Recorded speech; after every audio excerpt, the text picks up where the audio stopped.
What's going on YouTube? What we're going to talk about today is I'm going to show you my deck profile on my ninjas. First thing, we're starting with 3 Ninja Grandmaster Hanzos. One of the best toolboxes for its archetype in the game. Normal summon this guy, grab a ninjutsu art card. Special summon this guy, grab a level 4 or lower ninja to your hand. We're running 2 Upstart Golden Ninja. Upstart Golden Ninja's effect, discard a trap, special summon 1 level 4 or lower ninja to the field, face up or face down defense position. And then we're running 1 for the last ninja, 1 Karakuri Ninja Sazank. His name has ninja in it, so all of your ninjutsu, super art, transformation cards, all of your whatever you're running for ninja effects, work on him too. So this guy, discard a trap for him, can special summon this guy, face down defense. If you don't know, Sazank's effect is that when he's flipped face up, whether it be from attacking or being I flip summoned it on my turn, is that he sends, not destroys, 1 monster on the field to the grave. Get rid of Zen mains, get rid of My Stroke, get rid of stuff like that. That's going to be a problem for you later on. Other monster cards we're running that are just kind of teched in, 1 Zephyros. Zephyros, if you don't know his effect, return 1 face-up card you control in the field to your hand. Special summon this guy from the grave, pay 400 life points. You can only do it once per duel, but after that, he's dark. Banish him, get your chaos effects off. Thunder King, if you can fit one of these in your decks right now, great card to have. Messes so many decks up, game 1. It's an amazing card to play, especially turn 1.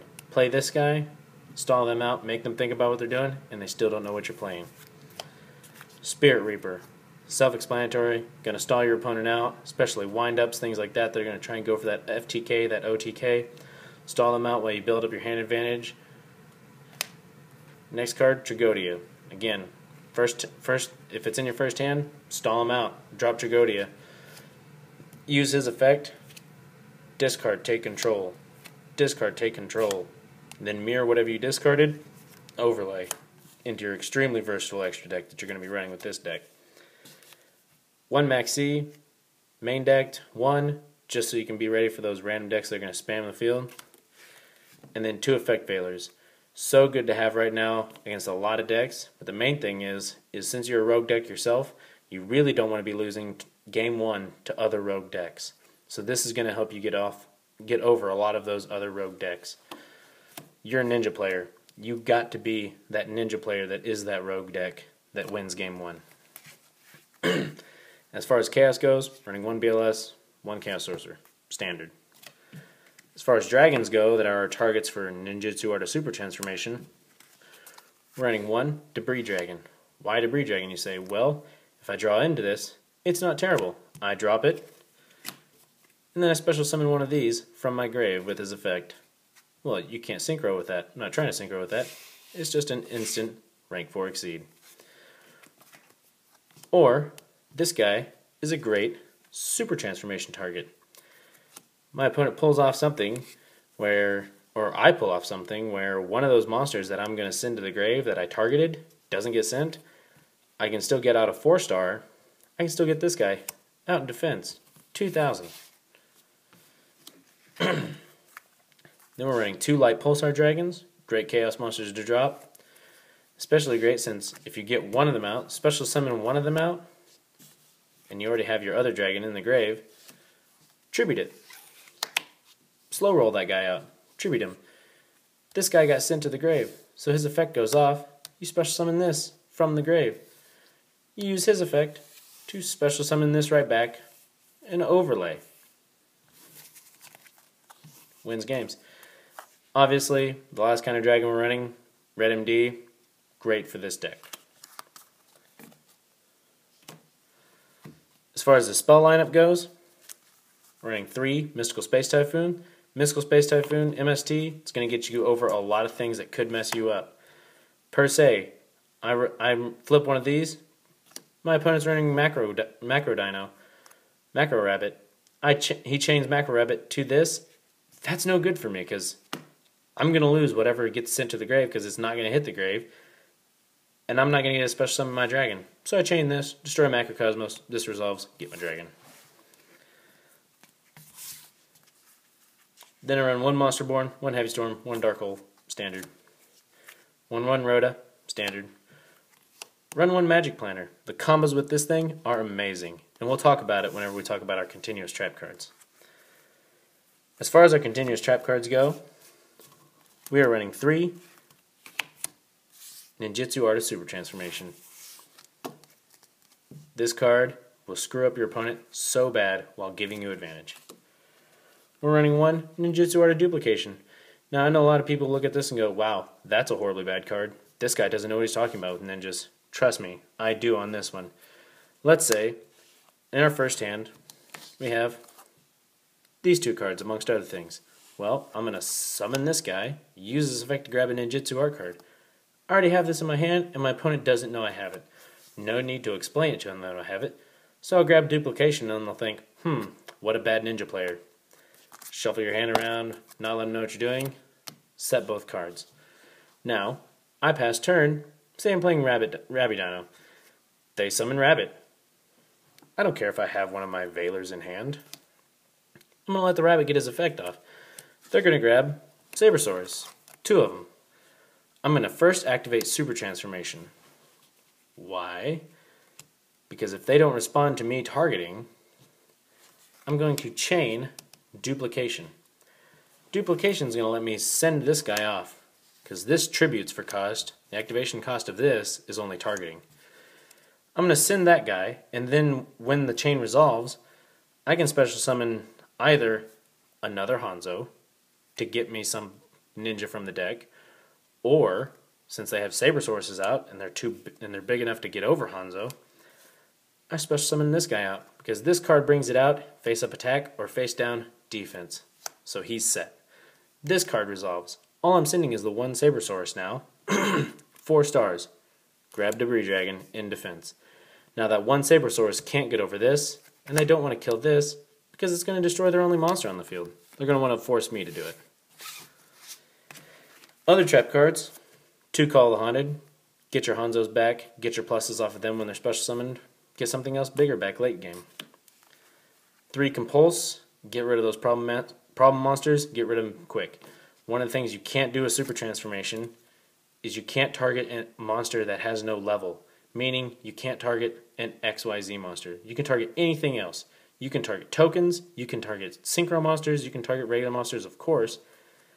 And as far as I said on tokens, you can target tokens. You can get rid of the tokens, like a level 7 Gores token. But those stars don't hit the grave, which is another great reason to have Debris Dragon in the deck. This is going to get you over those oh too popular XYZ monsters that everyone's running, including you, the ninja player. Run 1 Phoenix Chain, great card to have right now. Run 1 Mirror Force, standard. Out of the Solemn Brigade, we're only running 1 Solemn Warning. That's all we need, just 1 teched in, because we're ninjas. We just want to throw a gear in the wrenches, or a wrench in the gears. And then we're running 1 Safe Zone. Safe Zone, I told you we'd get back to this. Magic Planner. Let's talk about the utility of Safe Zone. I have this set. They MST it, I chain, target one of the monsters. The effect of Safe Zone is that it makes the monster indestructible until this card gets destroyed, then the monster is instantly destroyed. I chain this to their MST that they targeted to blow this up to one of their monsters, they destroy their own monster. Or, during my turn, I'll activate it, target one of the monsters. I use Magic Planner, send 1 continuous trap card on the field to the grave, draw 2 cards. I draw 2 cards, their monster gets destroyed. Or, if I really want to get crazy with them, I activate Zephyros' effect. After I target their monster, return this to the hand, their monster dies, I special summoned, I take my safe zone, I set it again. That's it for the main deck. Let's talk about the extra deck. Leviair. Great card for any Chaos deck. You can get him out, special summon one of your banished Hanzos, plus, by getting that Hanzo's effect off and getting that ninja. Abyss Dweller. Self-explanatory by now. Helps you against all those graveyard effect dependent decks. Water, Dark World, etc. Maestro, standard. Heroic Champion Excalibur. Great monster for ninjas. Chaos especially. Say, all you have is these 2 cards on the field because you had one of these, you discarded, got one of these, grabbed a ninja to your hand. Overlay them both. into this guy. Why is that amazing? Well, because I detach both materials at the same time, a light and a dark. I banish both those lights and a dark and drop BLS. 4,000 attack on board, 3,000 attack from a guy who can either banish or double attack. If you destroy a monster, yes, I know. Photon Papilloperative, self-explanatory at this point. Gandiva, a lot of people are saying, why are you running that? No one's ever going to let you get that effect off. That's the point. Put this on the field, macro rabbit players, not going to summon the rabbit, because there's no point. Once they do the rabbit effect, you're going to destroy it. I've run this a lot. I've played this several times against macro rabbit players. They just don't even bother. And that's the whole point of it. You bluff them into not doing anything. Queen Dragon to Jin. Since you're running dragons that are level 5 or higher, your Lightpulsar or your Red MD, get them back. Blade Armor Ninja, self-explanatory in a warrior deck. Utopia, self-explanatory. Thunderspark Dragon. A lot of people are saying, wow, what a terrible card. Why would you even want to run that? Well, last October when I was at the Fort Worth Regionals, this card, I played it 3 times, got the effect off twice, won those 2 games. That turn. That's what this guy is for. Clear the field, detach all materials, clear the field, get that play in, get that extra 2,400 damage in, win the game. That's all this guy's for. Played him 3 times, won 2 games with it, not a bad record. Other than that, I haven't even bothered to summon it because it's a very situational card, but you have the room for it. Shockmaster, self-explanatory at this point. Now that it's come out in the sticker form, super rare, everyone should be running one if you can spam level 4s. Exabeetle, since you run your 3 level 6s, the 2 Chaos Sorcerers and the Light Pulsar, everyone knows Chaos Sorcerer, you can't attack the turn you use his effect, so summon him, banish a monster, overlay him with one of your other level 6s, get out this guy. Or, better yet, get out Photon Strike Bouncer. And since you're running these 2 level 6s, once their materials are gone and their effects are all used up, get out this guy, do some piercing damage. That's our other one. That's our 14th card in the extra deck, Gaia Dragon. 15th card in the extra deck, this will take some explaining, Trident Dragon. Trident Dragon is an amazing card for this deck and not too many other decks. Why is it a great card, you ask? Well, it's going to take 3 other cards, or 4 other cards, to perform this combo. So, here's your setup. You have this guy, right? You have a set super transformation. They pull out a monster, super transformation it away, special summon out Light Pulsar Dragon. Comes around to your turn. Normal summon your Debris Dragon, use his effect to revive the Upstart Golden Ninja you just sent. Once you do that, synchro these 2 monsters together, and at that point you're really confusing your opponent. Bring this back. His effect, when he's synchro summoned, destroy up to 2 cards on the field. These 2 cards, free cards that you're not doing anything with now, destroy them, and he can attack that many additional times the turn he's synchro summoned. 3,000 attack, do 9,000 damage. You can do this in a lot of situations, turn 2, turn 3, real quick. Clear the field, or get in there for 9,000 damage. Your opponent's going to hate it. I've been working on this deck for a long time, guys. If you have any suggestions or questions, put them in the comments. But as far as these ninjas go, this is a build that I found really, really consistent, especially with a good side deck that depends on your local meta. I've been working on this deck a lot with DubKDad1. Shout out to him. A lot of playtesting against Agent Persuasion 2008. So, shout out to those guys. Oh, and a lot of you who follow DubKDad1, I know he's got his ninja deck up, or at least he used to. You'll see a lot of similarities if you watch both our videos, but you'll also see a lot of differences, like the Sazank and things like that. And if you ever saw us play them, we both play them completely differently. But as far as this goes, guys, that's my ninja build. I hope you like it. Remember to like, comment, subscribe, thumbs up, all that good stuff you like to do. And I'll see you later. This is Mayor 1088, signing out.